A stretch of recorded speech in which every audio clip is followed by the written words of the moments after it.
There was this one thing that always stuck with me throughout pretty much my whole life since year 6. Our teacher, who's a really cool guy, I really idolized him, and he gave us a pop quiz. He's like, all right guys, you've got 60 seconds to smash out this pop quiz. When you guys are ready, everyone flip over the paper. All right, flipped it over. I saw this big row of just multiplication questions, and back then I wasn't stupid. I was a decently smart kid. I looked over to my right of me. I saw the smartest kid in the class. He was grinding out these numbers like it's nothing. He's just punching them out. I looked to the left and everyone else is doing the exact same thing. I just sat there. I panicked for a second. I was like, how the hell am I supposed to answer all these questions in 60 seconds? I stalled and I read the instructions. And the instructions said, put down your pencil, don't answer any of the questions, get up from your chair and sit on the floor in the middle of the class. No way that the smartest kid in the class, the one that everyone should be modeling, is grinding out these questions and the answers, the actual instructions are telling me to do something else. So what did? I put my head down, picked up my pencil, did as many as I could, probably got a couple wrong. And when the 60 seconds was up, the teacher laughed at us. He was like, guys, what happened? Right? Not a single one of you guys had read the actual instructions except Samuel. He looked at me directly, he looked me in the eyes like, what happened? The lesson there was to always read the instructions carefully. But for me, it hit something else. It made me realize that just because everyone else is doing something doesn't mean that that's always the right path to go.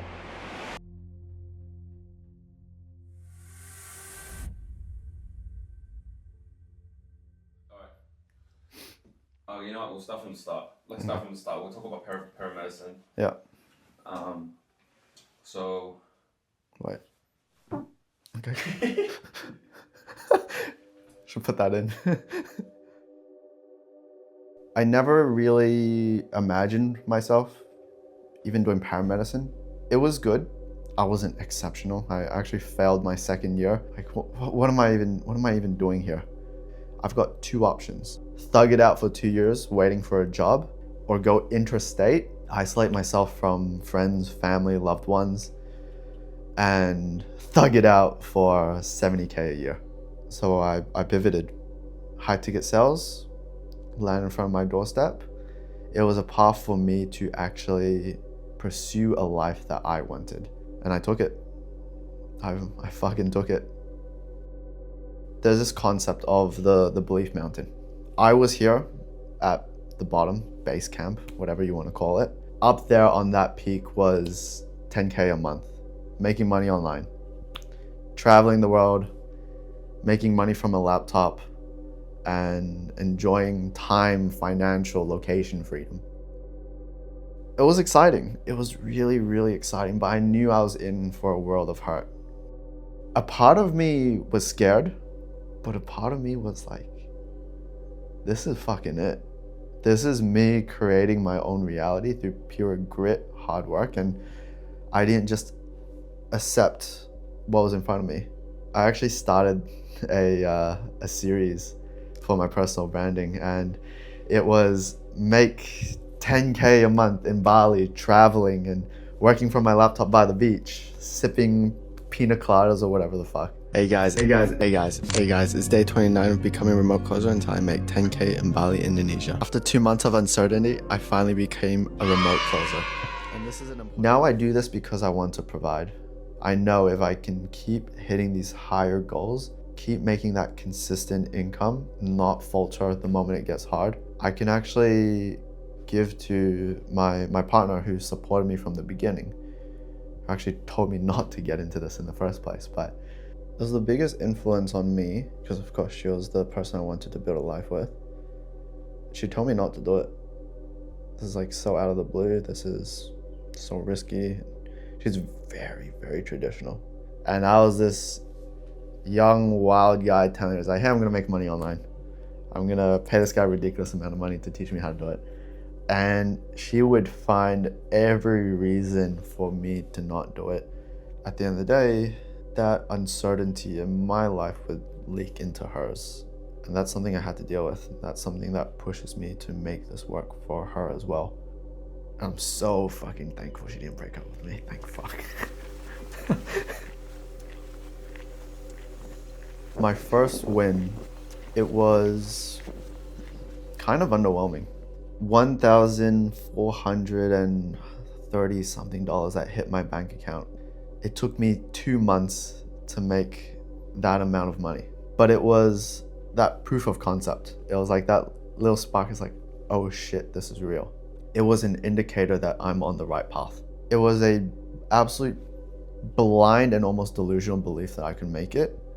And through that, I was able to put in not just days or weeks, but actual months of work without unseen results. That almost delusional belief in myself allowed me to keep pushing and pushing, and the results just kept getting bigger and bigger, and it paid off. It paid off eventually. But I knew from that point where it paid off, I had a skill set. I had soft skills that I could just leverage in any point in my life, and I could get even further. Was there a moment, a day, or even a week, where you feel like, nah, I'm done? Yeah, every fucking day. Every fucking day.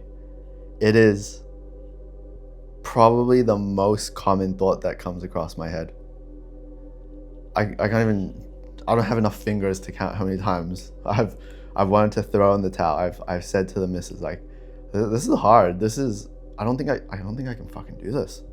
I want to go back to what it was like before I had all this pressure, before I had all this stress, before I had all this expectation from not only myself but everyone around me to succeed, because I took that leap, I took that risk, and therefore I had to make it work. Yeah. I every day. Just yesterday I was still thinking about it. Why, despite everything that's throwing at you, is telling you to stop, why do you just still keep pushing? Yeah, because I'm fucking stubborn, that's why. I took a big fucking risk. It was not a small amount. It was not a small sacrifice, and if I didn't make it, how can I look everyone in the eye and say like, oh yeah, I'm just going back to normal life? When you're constantly thinking about the next opportunity, you're constantly thinking about the deals in the pipeline. Oh, I should have closed this, I should have done that. And I'm a very, very fucking anxious person sometimes.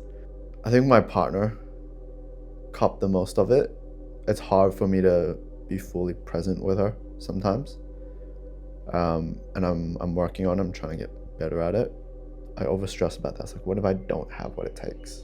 It seeds into my relationship, sometimes seeds into my friendships, but I know for a fact that they're there for me no matter what. So I still think I'm a bit of a degen outside of sales, but I've noticed that I just speak better. I can actually cold approach people I admire, people that I want to speak to, and not shake in my knees when I approach them.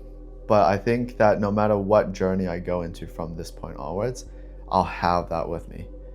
Whether it's starting a business and being able to negotiate with someone, or just not stuttering over my words in a Macca's drive-thru.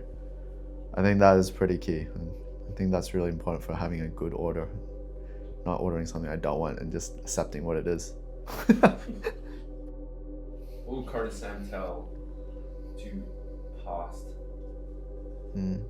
Sam that just started?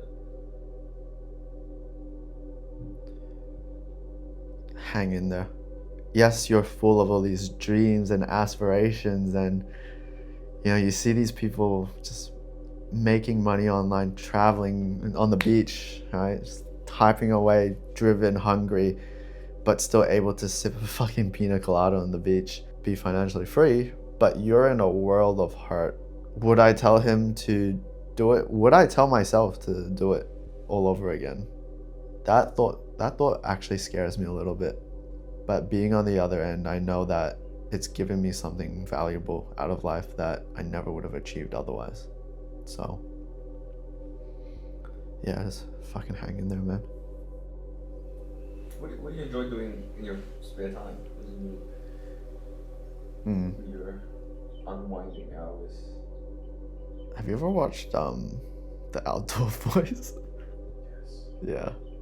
Something so peaceful about that. I fantasize about just living off grid, make a big bonfire pit. Because like when you're staring at a computer every single day of every year and thousands of dollars on the line every single hour, it's like to be able to detach from that completely and live through his lens, it's just so interesting. I don't think I'm the type of person who wants to do like the most fun shit, but as long as I'm just sitting around with friends, just having a good time, that's all that matters. Or do you have like a goal that you want to do? Like something, like it's something to take off that you always wanted to take off? Yeah. This job can help you achieve that? Yeah. You know how everyone in the Make Money Online world is like talking about Dubai? There's this one water park that is apparently the world's biggest water park in Dubai. And how sick would it be to just fuck over to Dubai? Not for the money, not for the riches, not for the Lambos, but world's biggest water park, man. Bro, they put a fucking water park in the middle of the desert. Why the fuck not? That's really sick. I should Yeah. look into it. Yeah, I'll take you.